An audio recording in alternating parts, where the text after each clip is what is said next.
Shalom Bapak Ibu yang terkasih di dalam Tuhan. Apa kabarnya? Semoga semua dalam kondisi yang baik dan sehat.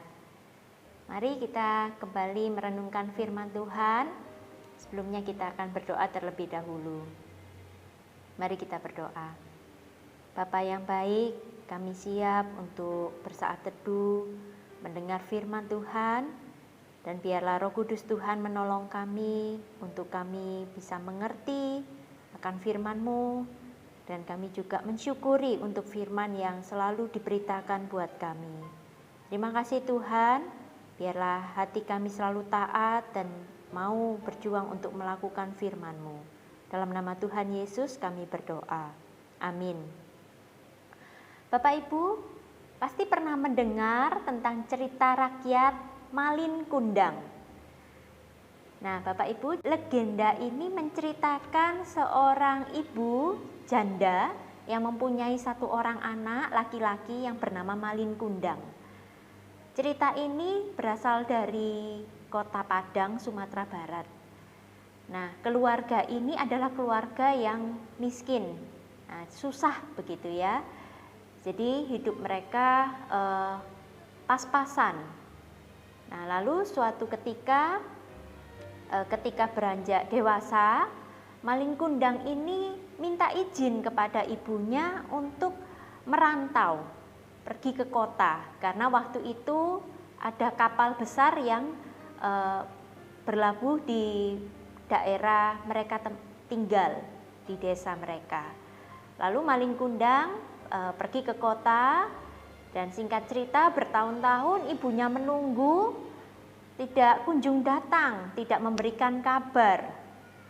Lalu suatu ketika ada kapal yang mewah datang ke desa itu, dan ibu ini sudah semakin tua.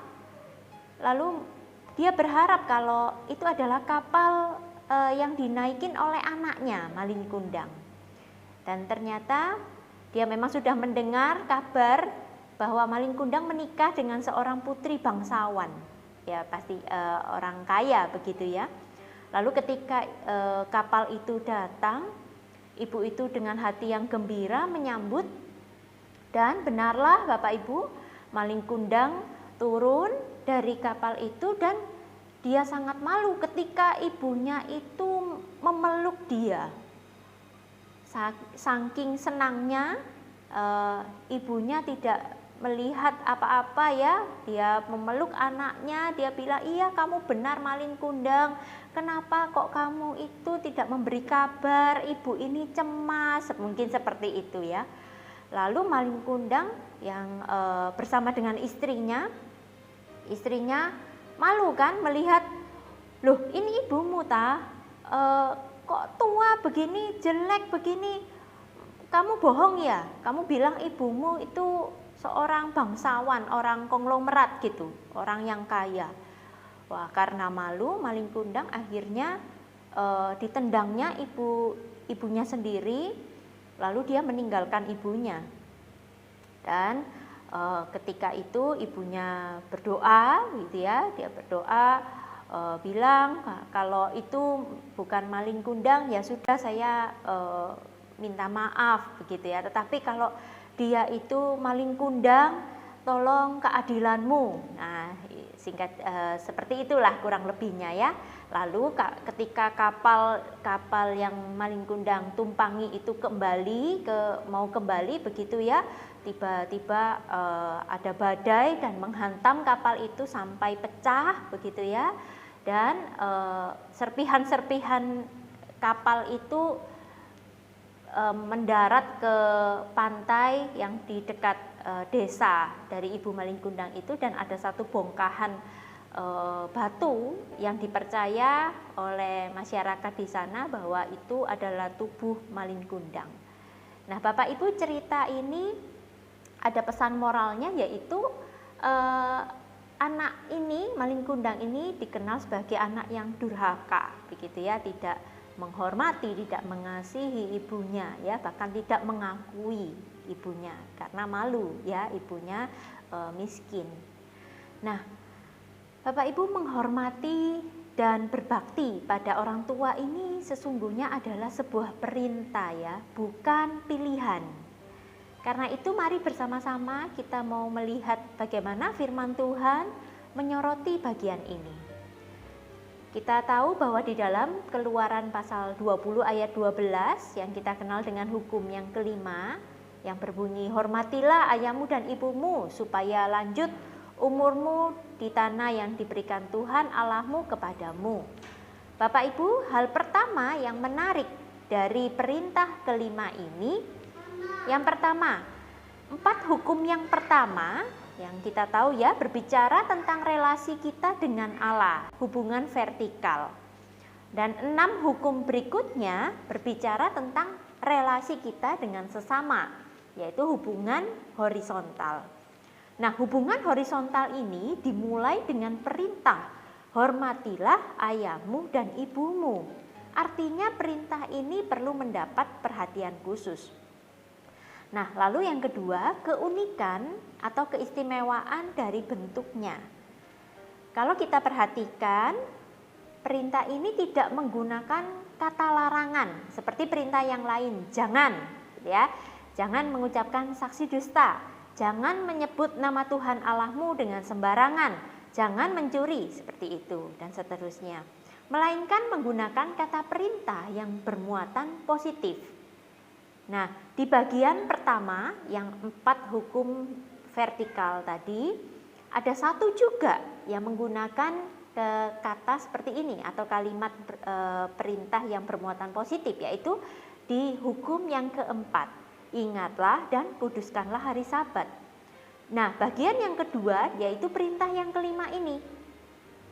Melalui kedua perintah ini, Allah memberitahukan apa yang harus kita lakukan, bukan apa yang tidak boleh kita lakukan. Menarik ya Bapak Ibu, perintah yang positif tentunya jauh lebih jelas dan tegas ketimbang perintah yang negatif. Saya ambil contoh, misalnya ketika kita ingin mengingatkan anak kita dalam hal bermain. Nah, biasanya kita akan menggunakan kalimat jangan main terus, seperti itu ya. Nah, cobalah mengatakan oke, mainlah 2 jam saja. Nah, mungkin anak akan lebih mendengar, begitu ya. Contoh lain, misalnya ketika kita ingin mendisiplin anak kita dalam hal merapikan tempat tidur mereka. Mungkin orang tua lebih banyak ya, atau ya sebagian besar mengatakan jangan malas kamu, ayo rapikan tempat tidurmu. Misalnya seperti itu. Atau ya orang tua nggak mau repot, dia yang membereskan, begitu ya. Tapi cobalah untuk mengatakan, yuk setelah bangun diberesin ya tempat tidurnya, kan kamu yang bobok. Nah, mungkin seperti itu. Begitu juga dengan perintah yang kelima ini Bapak Ibu, hukum yang kelima ini. Tuhan tidak memberikan kalimat seperti ini, jangan kurang ajar sama orang tuamu. Tidak ya, tetapi kalimat yang diberikan, perintah yang diberikan adalah hormatilah ayahmu dan ibumu. Lalu hal yang kedua yang perlu kita perhatikan dari perintah ini adalah kata perintahnya, hormatilah. Kenapa kita mesti hormat? Karena mereka adalah wakil Allah. Allah memberikan kepercayaan kepada orang tua kita untuk merawat, menjaga, melindungi, bertanggung jawab atas hidup anak-anak mereka. Baik secara fisik, mental, sosial, pendidikan, kerohanian, dan seterusnya. Sampai kapan? Sampai mereka menikah, mereka lepas tanggung jawab mereka. Sebaliknya, bagaimana seharusnya tindakan kita sebagai anak? Bapak Ibu, kata hormat di bagian ini berbeda dengan taat, seperti yang ditulis oleh Rasul Paulus di dalam surat Efesus dan Kolose. Bukan berarti tidak perlu taat, tetapi mari kita perhatikan dengan lebih teliti apa yang ditulis oleh Rasul Paulus di dalam 2 suratnya ini. Di dalam Efesus 6 ayat 1 dan 2 saya akan membacakan, hai anak-anak, taatilah orang tuamu di dalam Tuhan, karena haruslah demikian. Yang ayat kedua, hormatilah ayahmu dan ibumu. Ini adalah suatu perintah yang penting. Ini ayat 2a saja ya. Lalu Kolose 3 ayat 20. Hai anak-anak, taatilah orang tuamu dalam segala hal, karena itulah yang indah di dalam Tuhan. Frasa di dalam Tuhan mengandung arti di dalam persekutuan dan ketaatan di dalam Dia.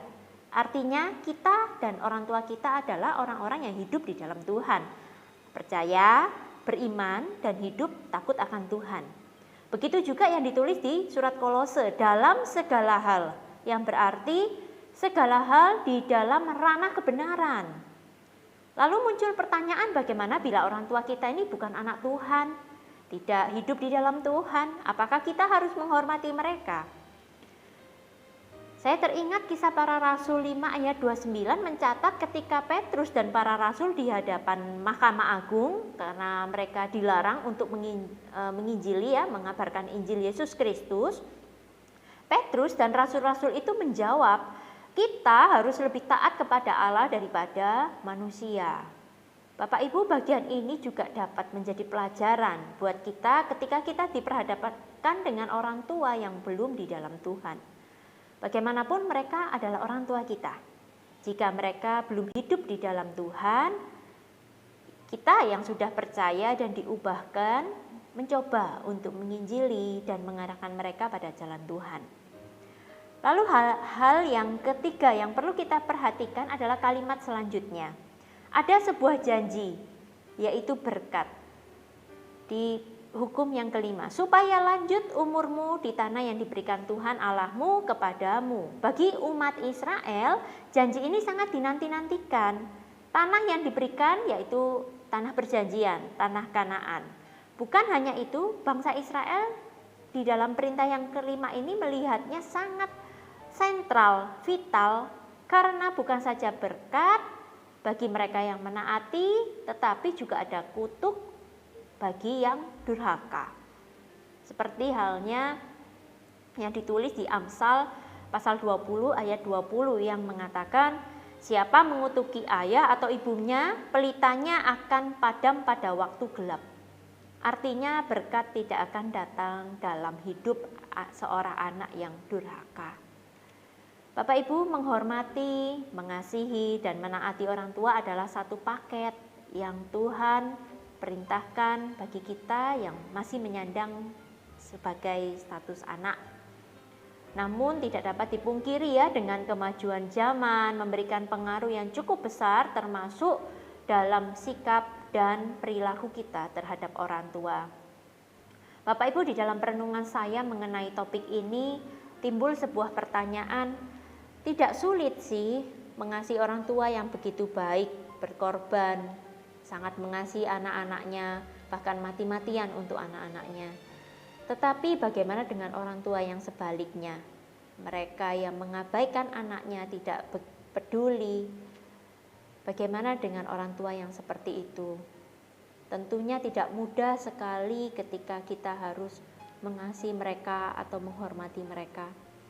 Tetapi saya pun juga teringat perkataan Tuhan Yesus di Injil Lukas 6 ayat 32-33 yang mengatakan jika kita baik kepada orang yang baik kepada kita, jika kita mengasihi orang yang mengasihi kepada kita, apakah jasa kita?